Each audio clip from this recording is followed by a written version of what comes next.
નમસ્કાર બાળ મિત્રો, સ્વાગત છે મારી યુટ્યુબ ચેનલમાં આપ સૌનું।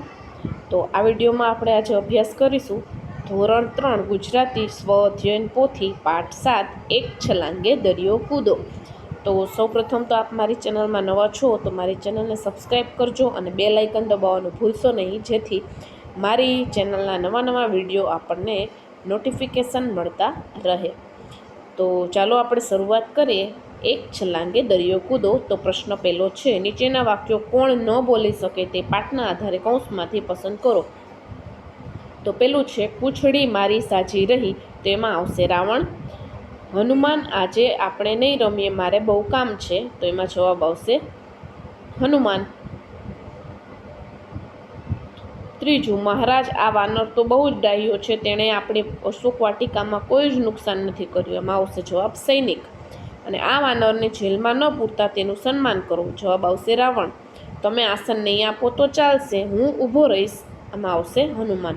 પ્રશ્ન 2 છે, પાઠમાં આવતા કેટલાક શબ્દોના અર્થ આપવામાં આવ્યા છે, તેને જોઈને તેની સામે પાઠમાં આવતા તેના સમાનાર્થી શબ્દો શોધો અને તે વાક્ય ફરીથી લખો।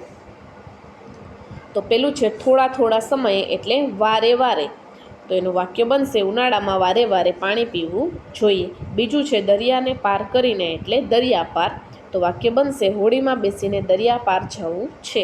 ત્રીજું છે, બગાડી નાખવું એટલે ખેદાન મેદાન કરી નાખવું, તો એનું વાક્ય બનશે વાવાઝોડાએ બધું જ ખેદાન મેદાન કરી નાખ્યું।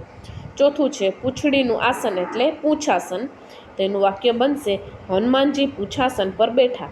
પાંચમું છે, જુદી જુદી જગ્યાએ એટલે ઠેક ઠેકાણે, તો એનું વાક્ય બનશે ઠેક ઠેકાણે જાહેરાતોના બોર્ડ લાગેલા હતા।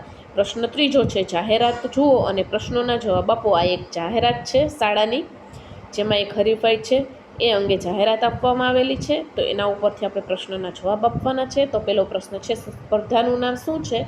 તો છોટા હનુમાન હરીફાઈ। બીજો છે, સ્પર્ધાનું નામ છોટા હનુમાન હરીફાઈ કેમ રાખ્યું હશે? તો સૌથી ઊંચું કૂદવાનું હતું એટલે। ત્રીજો પ્રશ્ન છે, સ્પર્ધાનો સમય શું છે? તો સ્પર્ધાનો સમય સવારે 8 થી 11 છે। ચોથો છે, સ્પર્ધા કઈ શાળાના મેદાનમાં છે? સ્પર્ધા એકલવ્ય પ્રાથમિક શાળાના મેદાનમાં છે।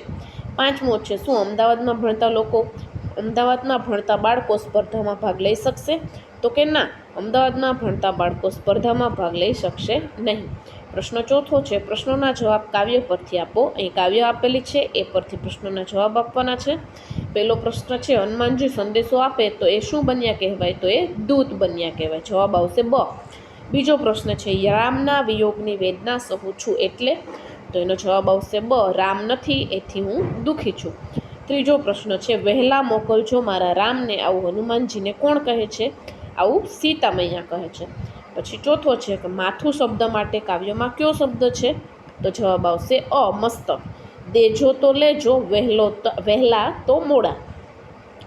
પ્રશ્ન પાંચમો છે, શબ્દને યોગ્ય રીતે જોડી વાક્ય બનાવવાનું છે, તો પેલું વાક્ય બનશે મારી પાસે સફેદ ઘોડો છે, પછી છે મેં ઊંચો કૂદકો માર્યો, અને ત્રીજું છે અમારું ઘર મોટું છે।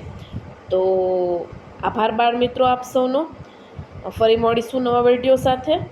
ત્યાં સુધી નીચે આ ડિસ્ક્રિપ્શનમાં જે વિડીયોની લિંક આપો છે એને જોઈ લેશો અને તેનો અભ્યાસ આપ સૌ કરી શકો છો। આભાર।